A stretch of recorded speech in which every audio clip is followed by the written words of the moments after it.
বন্ধু আফ্রিকার জঙ্গলে কিন্তু আমরা খুবই আতঙ্কতে আছি। কি হয় দেখা যাক।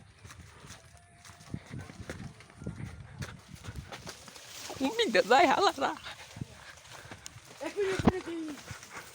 এই জায়গায় কিন্তু আমরা মানুষের গু পেয়েছি দেখেছেন বন্ধু এই যে কোনো মানুষের গু না, এটা হলো এই বাঘ এই সুন্দরবনে ঘুরে ঘুরে, বুঝেন ভাই?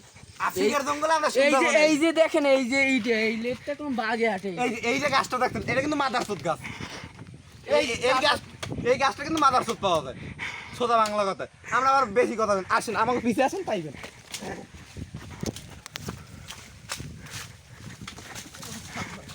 তো তারপর এই যে গাছটা, এটা দিয়ে কিন্তু অনেক ফল বানায়। এটা দিয়ে অনেক ফল বানানো হয় এই গাছটা দিয়ে। আর আমার হাতে যে এই জিনিসটা দেখতে হচ্ছে, এটা দিয়ে অনেক বড় বড় বৈজ্ঞানিকরা গাঁদা তৈরি করে। গাঁদা তৈরি করে এই হ্যাঁ, যে হ্যাঁ, হ্যাঁ। পেপার